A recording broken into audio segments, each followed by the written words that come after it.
하나님의 부흥에는 반작용이 있습니다. 없으면 좋을 텐데 예외 없이 있습니다. 그래서 이 반작용의 문제를 살펴보아야, 그리고 우리가 올바른 이해를 가지고 있어야 하나님의 부흥이 임할 때 안 놓칠 수 있습니다. 이 반작용의 문제를 올바로 이해하지 못하면, 그리고 올바로 우리가 처신하지 못하면 하나님의 부흥을 쏟아버릴 수 있고요, 하나님의 놀라운 성령의 역사를 경험할 수 있는 기회를 놓쳐버릴 수 있고요, 더 나아가 성령을 소멸할 수 있습니다. 대적할 수 있습니다.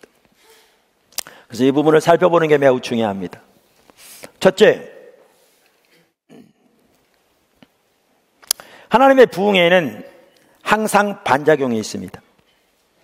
하나님의 부흥에는 항상 반작용이 있습니다. 자, 오늘 읽은 사도행전 2장 오순절에 대한 기록입니다. 오늘날 보세요. 오순절은 구속의 역사의 핵심입니다. 예수님의 십자가와 예수님의 부활, 예수님의 승천, 오순절을 통한 성령 강림, 이게요 구속사의 핵심적인 사건입니다. 그날 그 마가의 다락방에 모인 120명의 성도들에게 성령이 강력하게 마셨습니다.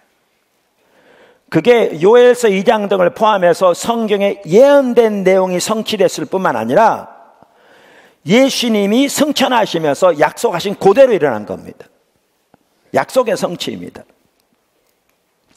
뿐만 아니라 우리가 이미 살펴본 대로 오순절은 부흥의 원조다, 부흥의 모델이다, 이렇게 말씀드렸는데, 그날부터 시작된 한편으로 하나님의 부흥, 초대교회 당시에 어마어마한 일이 일어났고요, 그걸 통해서 부흥이 그 당시 전 세계로 흩어지기 시작했죠. 그러니까 확산되기 시작했죠. 이렇게 소중한 일입니다. 이렇게 귀한 일이었습니다. 이렇게 엄청난 일이 일어났습니다. 오늘날 보더라도 아무도 반박할 수 없을 만큼 소중한 일이었습니다. 근데 반작용이 있었습니다. 오늘 14절을 보십시오. 13절. 어떤 이들은 조롱하여 이르되, 이렇게 놀라운 일이 일어나고 있는데, 이렇게 어마어마한 일이 일어나고 있는데, 근데 반작용이 있습니다. 조롱하여 이르되, 술 취하였다. 이와 같이 오순절만 하더라도 반작용이 있었습니다. 그런데 하나님의 부흥 때마다 그 부흥이 나라를 바꾸고, 어떨 때 한 세기에 걸치도록 그 나라 역사 자체를 바꾸고, 수많은 사람들이 구원받게 하시고, 수많은 사람들이 회복되게 하시고, 엄청난 교회들이 세워지게 하시고, 신학교들이 세워지고, 수많은 선교사들이 파송되게 하시고, 그 엄청난 일이 일어나는데 항상 반작용이 있었습니다. 한 번도 예외 없이. 이게 심각한 일입니다. 제가 오늘 로이드 존스 목사님의 부흥책을 많이 인용할 겁니다. 왜냐하면 제가 설교해야 되는데 이게 여주봉 목사의 말만이 아니라 역사적으로 그렇다, 다른 분들로 정확하게 동일하게 얘기한다, 이런 것을 서로 보기 위해서 제가 일부러 그렇게 하려고 합니다. 특별히 저 같은 경우에 그 부흥과 관련해서는 로이드 존스 목사님의 부흥책을 많이 인용하는데, 하나님께서 우리 가운데 해오신 일들이 거기 그대로 다 기록되어 있는 것 같더라고요. 뿐만 아니라 그 하나하나의 부분에서 정확하게 이해를 같이 하고 있습니다. 어떨 때 용어가 틀릴지 모르지만. 그래서 제가 그분의 책을 많이 인용하는데, 이 부분에 있어서도 그 부흥책 177쪽에서 이렇게 말합니다. 부흥의 역사를 보면 실제로 어떠한 예외도 없이, 이건 강력한 표현이죠, 어떠한 예외도 없이 이러한 반작용이 일어났음을 알게 될 것입니다. 부흥의 전체 개념을 인정하려 들지 않는 자들도 있습니다. 또 교회 밖에 있는 사람들 뿐만 아니라 교회 내에 있는 사람들 중에도 그러한 사람들이 있습니다. 제가 볼 때 부흥의 현상을 의심하는 문제를 다루는 것은 매우 중요합니다. 이처럼 항상 반작용이 있었습니다. 둘째, 반작용의 주된 이유는 현상 때문이었습니다. 반작용의 주된 이유는 현상의 문제 때문이었습니다. 그러니까 말씀드린 대로 하나님의 부흥이 임할 때마다 항상 반작용이 있었다. 자, 그런데 이렇습니다. 하나님의 부흥은 뭐라고요? 성령의 부어주심이라. 그러니까 부흥의 정의가 성령의 부어주심이라 이미 살펴봤습니다. 요나단 에드워즈도, 로이드 존스도, 또 우리 지금 총신대 교수이신 박영규 교수도 다 그렇게 얘기한다. 이미 살펴봤습니다. 근데 부흥과 오늘날 성령의 역사하시는 그 차이는 뭐냐면 정도의 차이라 그랬잖아요. 오늘날도 성령 살아서 계십니다. 그분은 살아계신 하나님이시거든요. 오늘날도 역사하세요. 근데 이러한 역사를 보통 비에 비교한다면 부흥은 갤레아성 폭우처럼 성령이 대규모로 한 지역에, 한 교회, 한 나라에, 때로는 여러 나라에 부어지는 거죠. 대규모로. 성격은 같습니다. 그러니까 부흥에 항상 반작용이 있었다는 말은 바꿔 말하면 뭐냐면 성령이 우리 가운데 강력하게 역사하실 때마다 반작용이 있다 그 말입니다. 부흥이 오기 전이라도. 오늘날도 그렇습니다. 오늘날도.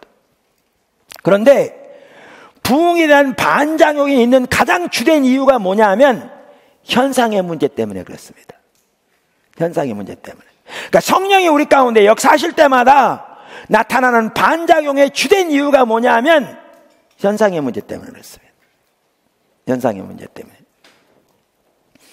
그러니까 성령님께서 우리 가운데 강력히 역사하실 때마다 우리에게 현상이 나타날 수 있습니다.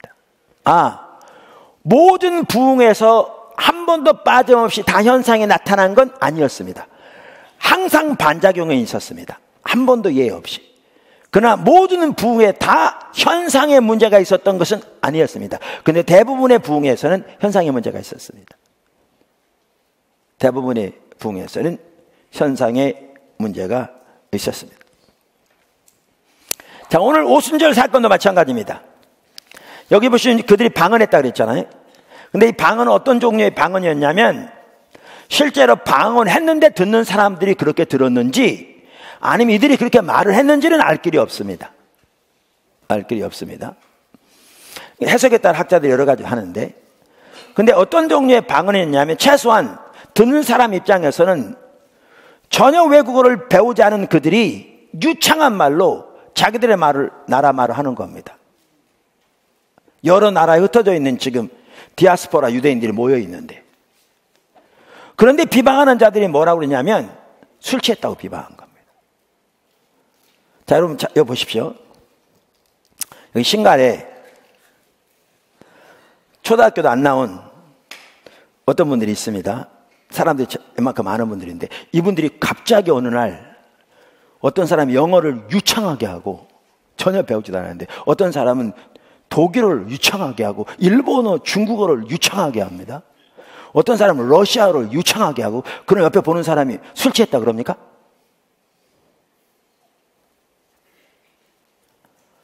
여러분 그런 사람 보면 술 취했다 그럽니까? 안 그렇잖아요. 그러니까 이 말은 뭐냐면 그 당시 일부 사람들이 여기 120명을 술 취했다고 비방했는데 외국어를 한 걸 두고 하는 게 아니었다는 겁니다. 그럼 뭘 두고 했겠어요? 그들의 모습이 술 취한 것처럼 보였을 거라고 말이죠.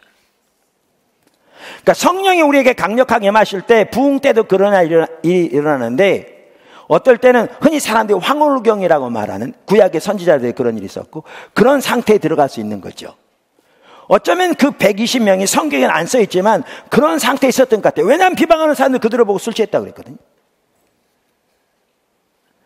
그러니까 여기서도 우리는 이들이 비방했던 주된 이유가 현상 때문이었던 것을 유추해 볼 수 있어요. 유추해 볼 수 있어요. 뿐만 아니라 아까도 말씀드린 대로 하나님의 부흥이 임할 때마다 많은 경우에 여러 가지 다양한 현상들이 일어났습니다. 어떤 물리적인 현상, 어떤 또한 정신적인 현상 등등. 제가 로이 존스 목사님 책을 다시 읽습니다. 177쪽에 있는 내용인데요. 제일 먼저 거의 모든 부흥의 경우 감정적인 요소로 기울어지는 경향이 있다는 것입니다. 이게 있죠. 이러한 것이 나타나지 않은 부흥은 없었다고 저는 생각합니다. 어떤 사람들은 매우 깊이 심오하게 감동을 받습니다.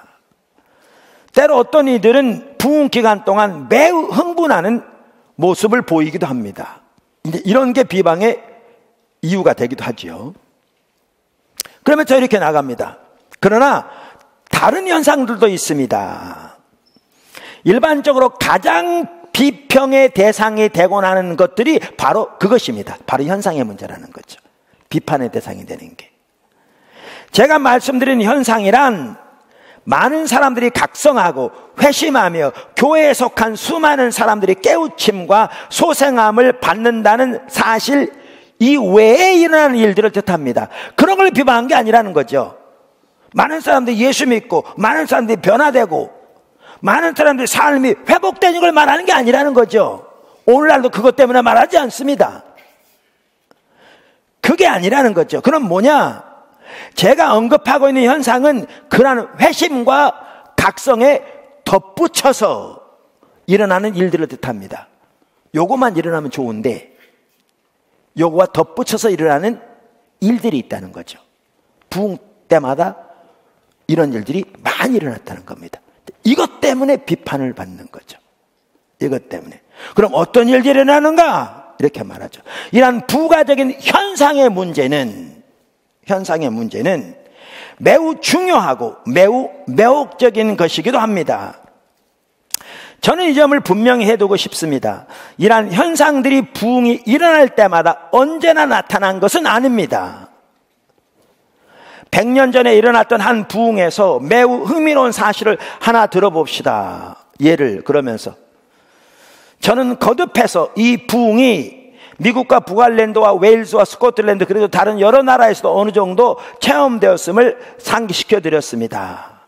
그런데 우리가 생각하는 이 부가적인 현상이 미국이나 웨일즈에서는 매우 적게 나타났음을 주목하게 되는데 이것은 흥미로운 일입니다. 스코틀랜드에서는 이러한 현상이 전혀 드러나지 않았습니다. 그러나 북아일랜드에서는 이러한 현상이 매우 두드러지게 뚜렷이 부각되어 나타났습니다. 똑같은 부흥이었는데. 그럼 여러분 이럴 수 있어요. 미국 사람들은 안 나타난다고. 아니요. 18세기의 부흥의 세계라고 할 수 있다고 그랬잖아요. 미국의 요나단 에드워즈, 영국의 요한 웨슬리, 그 다음에 하월 해리스 등 이런 아일랜드인가요? 웨일즈인가요? 그 다음에 조지 휘필드 영국과 미국 왔다 갔다 하면서 엄청난 부흥이 났거든요. 여러분 그 당시에는 영국, 미국에 모두 이 현상들이 매우 강력하게 나타났거든요. 그러니까 시대마다 달라요. 같은 부흥이라도 때로는 나라마다 지역별로 달라요. 다릅니다. 그래서 근데 사실은 이 하나만 하더라도 우리는 여러 가지를 볼 수 있어요. 그래서 로이 존스 목사님이 이렇게 얘기합니다. 우리가 더 나아가기 전에 그것 자체만으로를 보아도 매우 흥미로운 사실입니다. 왜냐하면 그것은 이러한 현상들이 부흥의 본질적인 요소는 아니라는 점을 확증해 주기 때문입니다. 왜? 부흥의 본질적인 요소라면 항상 나타나야 되잖아요. 그런데 동일한 시대에도 어디는 더 강하게 나타나고 어디는 전혀 안 나타나고 어디에는 조금 나타나는 이러한 것을 볼 때 현상 자체가 부흥의 본질은 아니라는 걸 볼 수 있는 거죠. 부흥의 본질은 아니라는 걸 볼 수 있습니다. 계속 이렇게 얘기합니다. 제가 이제 몇 줄 띄고 계속 이렇게 살펴보고 있는데 이러한 현상들이 없어도 부흥은 일어날 수 있습니다. 일어났고 그러나 일반적으로 부흥의 때에는 그러한 현상이 나타나는 경향이 있다는 것은 또한 진리입니다. 그렇게 해왔다는 거예요. 여태까지 2000년 교회사에서. 물론 그 현상의 정도는 지역마다 나라마다 매우 다양할 수 있습니다. 그러면 어떤 현상들을 말하느냐? 어떤 사람들은 쓰러지기도 하고 기절하기도 하고 심지어 몇 시간 동안 기절해 있기도 하고 이러한 일들, 그 외에 다양한 일들. 그래서 어떤 때는 예를 들면 정신적인 그러한 그 현상이라고 말하는데 언어에 특별한 은사가 갑자기 주어진 일들, 어떨 때는 설명할 수 없는 지식이 주어진 일들, 어떨 때는 예언의 현상가 강력하게 나타난 일들, 이런 다양한 현상들이 나타난다는 거죠. 제가 어렸을 때 시골에 있던 같은 마을의 한 분도요, 여자분이었는데 제가 그 당시 나이는 모르겠어요. 제가 어렸을 때니까 제 기억에 한 40대 50대 되었을 것 같아요. 근데 그분 같은 경우는 글을 배워본 적이 없었어요. 그러니까 전혀 읽지 못했습니다. 근데 어느 날 갑자기 성경을 줄줄 읽기 시작했어요. 근데 놀라운 사실은 그때에도 성경만 읽을 줄 알았습니다.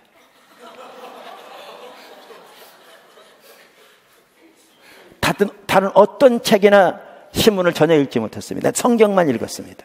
줄줄이. 저희 어머님도 여기 계시고 이렇게 다 압니다. 증인들이 있습니다. 성령께서 강력하게 운행하실 때 이런 일도 일어납니다. 부흥의 때도 일어나고.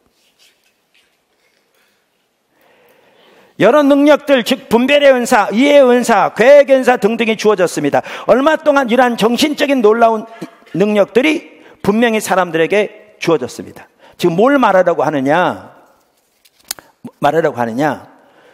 부흥 때마다 다양한 현상들이 나타났다 그 말입니다. 그런데 모든 부흥 때 다 이런 현상들이 나타난 건 아니었다 그 말이죠. 그래서 그 사실만 보더라도 이 현상들이 부흥 자체는 아니라 그 말입니다. 그런데 역사적으로 볼 때 많은 부흥에서 이 다양한 현상들이 나타났다는 겁니다. 어쨌든 똑같은 시기인데도 나라별로 현상이 달랐고 또 다른 시기에는 같은 나라에도 어떨 때는 나타나기도 하고 어떨 때는 안 나타나기도 하고 이러한 현상들이 나타났다 그 말입니다. 세 번째, 현상에 대한 가이드라인.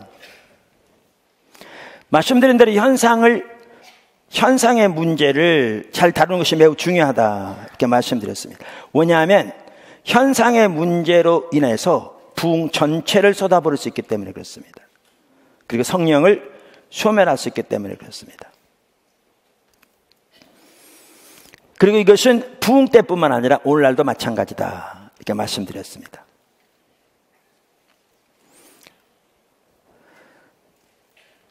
로이드 존스 목사님도 이 부분에 대해서 이렇게 얘기합니다. 제가 이러한 모든 것에 관심을 집중시키는 것도 그 때문입니다. 이러한 현상들 때문에 부흥이라는 개념 자체를 기각시키고 비난하는 사람도 있습니다. 뭐 때문에? 현상들 때문에. 아까도 말씀드렸잖아요. 사람들이 변화된다. 그거 얘기한 게 아니라는 거죠. 여러 사람들이 구원받았다. 그거 얘기한 게 아니라는 겁니다. 교회가 소생되었다. 텅텅 비던 교회가 사람들이 차고 넘쳤다. 그걸 말하는 게 아니라는 거죠. 그럼 뭘 말하느냐? 이 부가적인 현상들을 말한다는 거죠. 이것을 가지고 부흥 전체 개념 자체를 기각시키는 사람들도 있고 부흥을 비방하는 경우도 많다는 겁니다. 그러므로 그들은 부흥을 위해서 기도하라는 권면을 들으면 아예 그런 말씀 마십시오. 우리는 그런 류의 일을 원치 않고 그러한 류의 체험에 관심이 없습니다 라고 말합니다. 그래서 그들은 부지 중에 성령을 소멸하는 죄를 자주 범합니다. 이런 일들이 있는 거죠. 사실 그 존 화이트 박사라고요. 이분은 원래 그 상담하는 분입니다. 심리학자죠. 그래서 상담가로서는 세계적으로 아주 유명한 분인데 그분이 부흥과 현상의 문제를 집중적으로 연구해서 쓴 책이 있는데 그게 능력표적이라는 책입니다. 이 책 전체가요. 이 부분에 대한 책입니다. 아주 귀한 책입니다. 한번 읽어보십시오. 기회 되면. 그런데 그 책에서 그는 이렇게 얘기합니다. 어떤 사람에게는 특이한 육체적, 정신적 반응이 나타나고 이것이 논쟁이 된다. 이것이 논쟁이 된다. 그것은 신앙의 부흥운동을 반대하는 사람들에게 걸림돌이 되고 그 운동을 지지하는 사람들에게는 올무가 될 수 있다. 이게 반대하는 사람들뿐만 아니라 지지하는 사람들에게까지 문제가 될 수 있다는 거예요. 문제는 여기 안 나타나고 우리가 기대하는 일들만 나타나면 좋겠는데 성경에 보아도 그렇고 교회 역사를 보아도 그렇지 않다는 거죠. 그러니까 우리는 이 부분을 올바로 이해할 수 있어야 한다. 그 말입니다. 자, 그러면 현상에 대해서 우리 어떠한 가이드라인을 가져야 되는가? 제가 4가지를 살펴보려고 합니다. 현상에 대한 가이드라인. 아까도 말씀드린 대로 올바른 이해를 가지고 있어야, 그리고 올바로 처신해야 하나님의 역사를 담을 수 있고요, 성령의 역사를 놓치지 않을 수 있고요, 부흥을 쏟아버리지 않을 수 있습니다. 그리고 성령을 소멸하지 않을 수 있습니다. 첫째, 현상 자체가 부흥은 아닙니다. 다시 말합니다. 현상 자체가 하나님의 부흥은 아닙니다. 바꿔 말하면 현상 자체가 성령은 아닙니다. 그것은 성령께서 임하시는 것에 대한 하나의 반응일 수 있습니다. 전기에다 손을 대면 온몸이 진동하듯이. 한 예를 들을까요?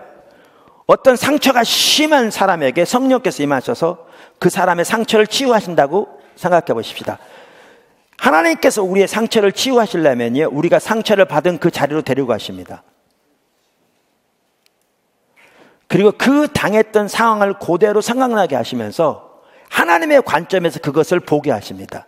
그래야 치유됩니다. 자, 그러면 어떤 상처가 심한 경우에는 그 자체로 돌아가는 자체가 그 사람에게 견딜 수 없는 고통입니다. 견딜 수 없는 고통입니다. 그래서 그런 일이 일어날 때 엄청난 고통이 있을 수 있고요, 울부짖음이 있을 수 있고요, 때로는 육체적으로 뒤틀림이 있을 수 있습니다. 어떨 때는 보이는 현상이 성경에 나오는 귀신 들린 자에게 나타나는 현상과 같은, 쫓겨갈 때 그런 현상이 나타날 수 있습니다. 전혀 귀신 들림이 아닌데도 불구하고. 왜냐하면 그 내적 고통으로 인해서. 근데 그 현상이 성령은 아닙니다. 성령께서 그 사람을 치유하시는 과정에서 일어나는 반응들인 거죠. 반응들인 거죠. 치유의 과정에서 일어나는 겁니다.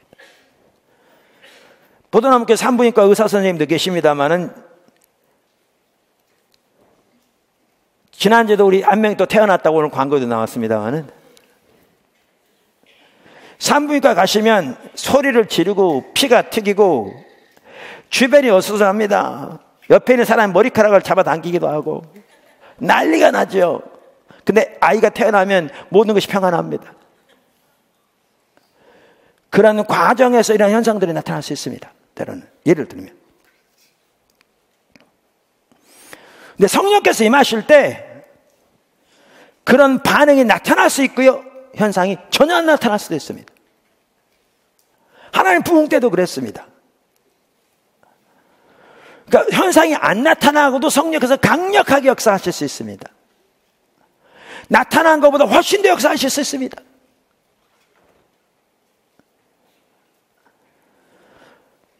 그래서 우리는 기억해야 할 것은, 성령께서 역사하실 때, 부흥이 임할 때 현상이 나타날 수 있지만 현상 자체가 부흥은 아니라는 겁니다. 이것을 반드시 기억해야 합니다. 할렐루야. 그러니까 이것이 그 현상 자체가 부흥이 아니기 때문에 우리는 여기서 기억해야 할 것이, 현상의 강도와 부흥의 강도는 별개라는 겁니다. 우리가 이걸 잘못 이해하면 어떤 현상이 강력하게 나타나면 와, 하나님 함께 하신다. 그러다가 현상이 전혀 안 나타나면 하나님께 함께 하지 않네? 이렇게 잘못 생각할 수 있습니다. 이와 같이 현상 자체가 하나님의 부흥이 아닙니다. 그래서 외적인 현상이 많이 나타나야 하나님께서 역사하셨다 하는 것은 전혀 잘못된 것입니다. 현상과 성령의 역사는 정비하지 않습니다. 두 번째 현상에 대한 가이드라인입니다. 현상을 추구해서는 안 됩니다. 하나님의 부흥으로 임하실 때 현상이 나타날 수 있습니다. 그런데 현상을 추구하는 것은 잘못된 겁니다. 현상 자체가 부흥이 아니기 때문에 그렇습니다. 로이드 존스 목사님도 똑같이 얘기하더라고요. 제가 읽어볼게요.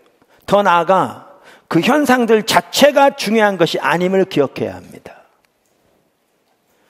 그 현상들을 추구해서는 안 됩니다. 또한 그러한 현상들을 장려해서도 안 되고 떠벌려 자랑해서도 안 됩니다. 현대적인 용어를 빌려 말하자면 그 현상들은 부수적인 현상입니다. 우연하고 부수적으로 일어나는 것들이며 본질적인 중요성을 가진 것은 아닙니다. 바로 이 점은 그 현상들이 부흥의 진행됨에 따라 사라지게 되는 이유를 설명해 줍니다. 부흥도 처음에는 현상들이 나타날 때도 더 강력하게 나타났다가 부흥이 진행되면서 현상은 점점 사라져간다라는 것이죠. 많은 경우에.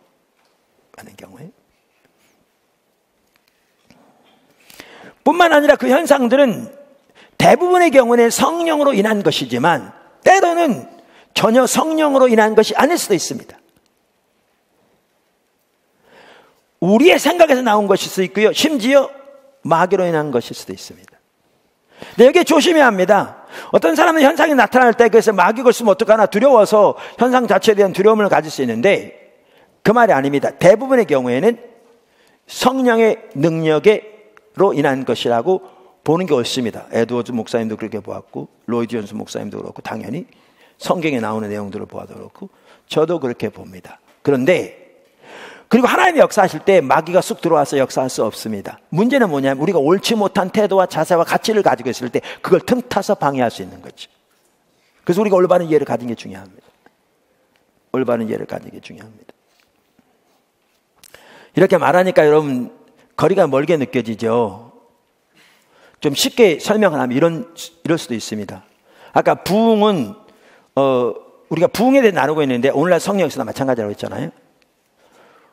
지금은 그런 분들이 거의 없는데요. 어떤 분들은 포도나무 교회 오면 이렇게 우리는 예배 끝나고 같이 기도해 주잖아요. 2부 예배 같은 게 시간이 있으니까.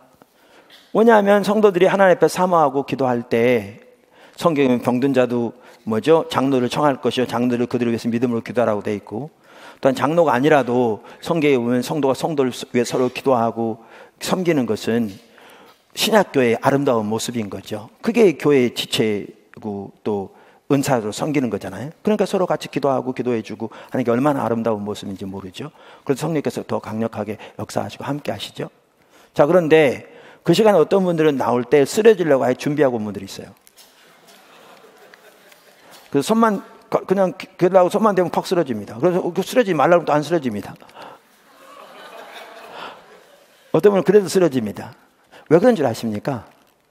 그분들은 여기저기 다니면서 성령의 능력이 임하면 쓰러진다. 쓰러질 때 능력이 임한 거다라는 잘못된 인식이 박혀있기 때문에 그렇습니다. 자기 체면입니다.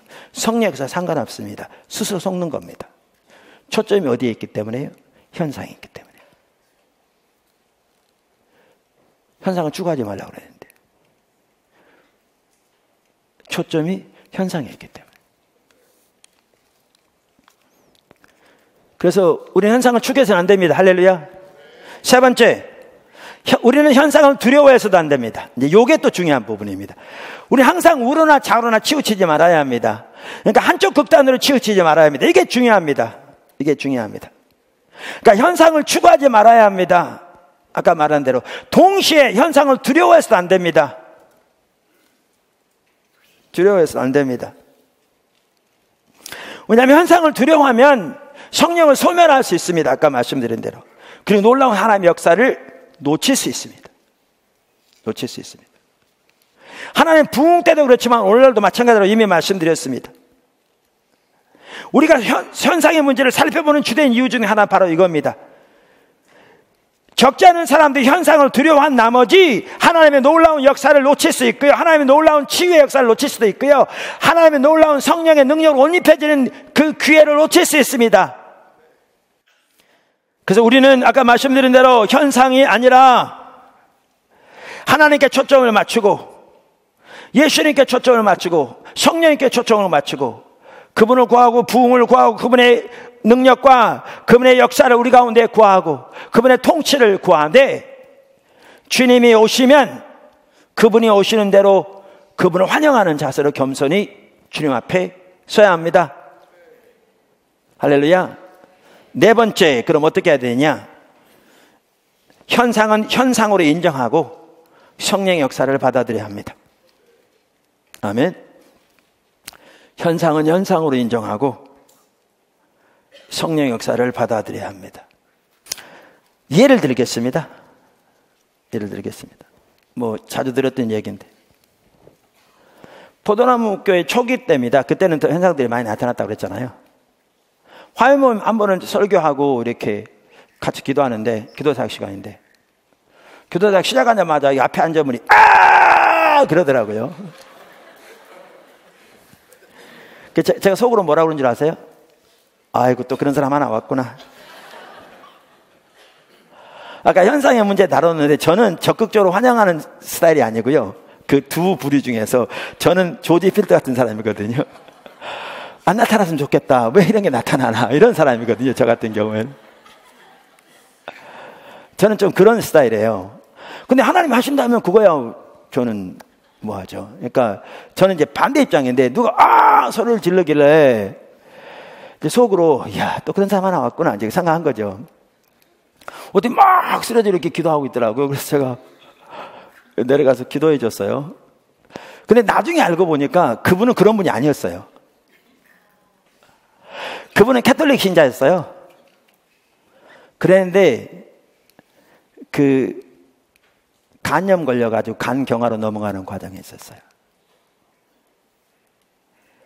그래가지고 그분 친구가 소개해가지고 그 다음 수요일 날 병원, 서울에 있는 병원에 진료하게 돼 있는데 화요일에 처음 온 거예요. 개신교 모임에 처음 온 거예요. 근데 그날 하나님이 강력하게 만지신 거죠. 그러니까 소리를 치는 거죠. 그래서 기도해 줬어요.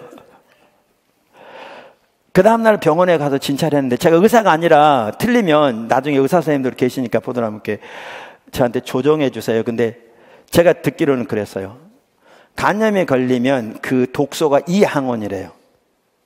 근데 병원에 가서 진료를 받았는데 그 이항원이 싹 사라져 버렸어요.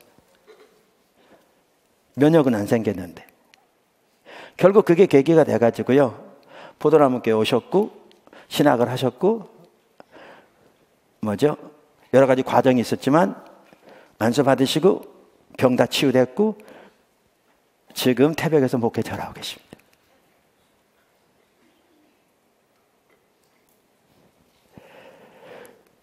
근데 하나님 이렇게 하실 때 항상 하는 건 안 해요.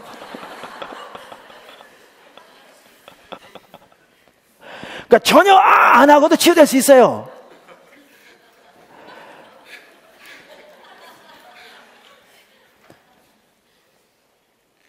우리 성도 중에 한 분은 여기 계신데 허리가 너무 많이 아파가지고 입원하고 그래가지고 이대로는 직장에 계속 다닐 수 있을지 그런 어려운 상황이었는데 송구경 신예배는 와야 될 거잖아요. 왔는데 그날따라 설교를 3시간 반 했어요. 예배를.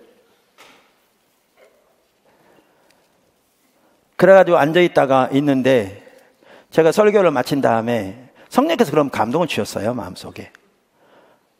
근데 일어서라고. 그런데 주변에 다 쳐다봤대잖아요. 왜냐하면 지금 허리 나가버리는데 그러면. 그래서 월요일 날, 그러니까 1월 1일 날 쉬는 날이고 하니까 하루 종일 누워있을 생각을 하고 일어났는데 일어난 순간 치유되어버린 거 아니에요? 지금까지 건강하거든요. 여기 계세요. 그분은 없었어요.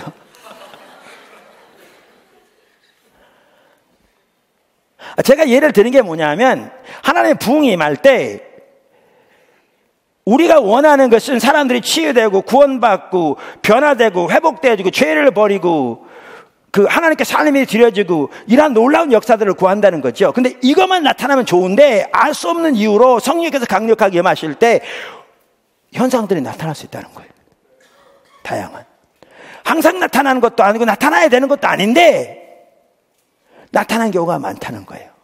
그리고 이게 나타나야 하나님 강력하게 역사하신 것도 아니고 안 나타나면 안 역사하신 것도 아닌데 나타나는 경우가 많다는 거예요. 이게 때로는 자기의 잘못된 생각 때문에 나타날 수도 있고 아주 적은 경우는 하지만 이런 옳지 못한 가치관 때문에 마귀가 틈타할 수도 있지만 대부분의 경우에는 성령께서 역사하신 그 반응으로 나타날 수 있다는 거예요. 근데 우리는 이거 안 나타나면 이것만 나타나면 좋은데, 근데 문제는 뭐냐 하면 이 현상 때문에 부흥이 여태까지 임할 때마다 한 번도 예외 없이 반작용이 있었는데, 오순절부터 시작해서 있었는데, 그 반작용이 있는 가장 주된 이유는 현상 때문에 그렇다는 거예요. 오늘날도 일어난 일을 말하지 않아요. 구원받았다, 치유됐다, 회복됐다, 이걸 말하는 게 아니라니까요. 문제는 이 현상 때문에 그런 거죠. 그래서 우리는 어떻게 해야 되느냐? 현상은 그 자체가 부흥이 아니다. 현상을 추구해서는 안 된다. 저는 어떤 현상들이 나타날 때, 아까도 말한 저는 개인적으로 그런 게 별로 싫어하는 사람이거든요. 싫어한다까지는 좀 그렇지만, 저는 별로 안 좋아하는 사람이에요. 근데 현상들이 나타날 때, 저는 그게 제가 하나님이라면 요게 자기가 하는 거구나. 성령님이 하시네. 알 텐데 제가 하나님이 아니잖아요. 그러니까 성경에 보면 가라지를 뽑다가 알고까지 뽑을 수 있으니까 가만두라고 하신 것처럼 제가 절대 함부로 판단하지 않습니다. 왜냐하면 성령을 소멸할 수 있으니까. 하나님의 역사를 가로막을 수 있으니까. 그래서 그건 그대로 놔두고 주님만 바라봅니다. 근데 이건 있습니다. 그분이 예배를 방해하거나 현상으로 인해서 다른 사람 해를 끼치거나 그러면 그거는 이제 절제시키는 거죠. 제가 리더로서. 하나님의 일을 판단할 수 없으니까. 그래서 현상은 현상대로 인정하고 주님을 추구하되 문제는 이제 다음 주에 살펴봐야 되는데 열매를 올바른 검증을 통해서 이제 나가야 되는 것이죠. 할렐루야. 큰 네 번째입니다. 현상의 문제를 판단할 수 있는 두 가지 중요한 기준. 현상의 문제를 판단할 수 있는 두 가지 중요한 기준. 말씀드리는 이 부분은 다음 주에 살펴봐야 합니다. 왜냐하면 시간이 많이 필요하거든요. 자, 현상의 문제를 판단할 수 있는 두 가지 기준이 있는데요. 하나는 열매의 관점에 판단해야 합니다. 예수님이 그렇게 하셨습니다. 누가 선지자의 탈을 쓰고 오거든 그 열매를 보고 판단하라고 했습니다. 성령의 역사는 열매를 보고 판단하는 겁니다. 모양을 보고 판단하는 게 아니라. 그래서 하나님의 일은 뭘 보고 판단해야 되느냐? 예수님 말씀대로 열매를 보고 판단해야 합니다. 두 번째는 스티그마의 관점에서 판단하는 게 중요합니다. 그래서 이 현상의 문제를 판단하는 두 가지 관점이 있는데 아주 중요한 하나는 열매의 관점이고요. 두 번째는 스티그마의 관점입니다. 이렇게 올바로 판단해야 우리는 하나님께서 하나님의 부흥을 보내서 역사하실 때 그 부흥을 담을 수 있습니다. 아멘. 오늘 부흥의 반작용을 살펴봤습니다.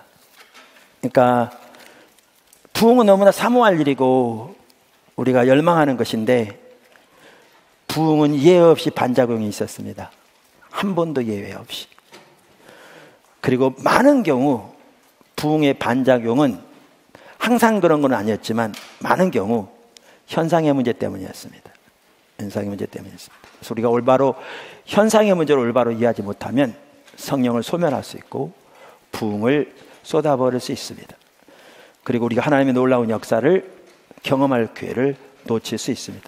그래서 오늘 그 부분을 살펴봤는데 포도나무 교회가 철저하게 십자가의 복음에 서서 주님을 구하고 주님을 존재를 사랑하며 하나님 향하신 온 사람으로 동참하는 삶을 살되 성령께서 우리 가운데 자유롭게 역사하시고 마음껏 역사하시는 교회로서 초대교회가 그렇고 부흥이 일어날 때마다 그랬고 마세지만의 교회가 그렇게 회복될 줄로 믿는데 그렇게 교회로서 든든히 잘 세워지고 부흥 임하기를 구하고 임하신다면 잘 담을 수 있는 축복이 있기를 주님의 이름으로 축원합니다.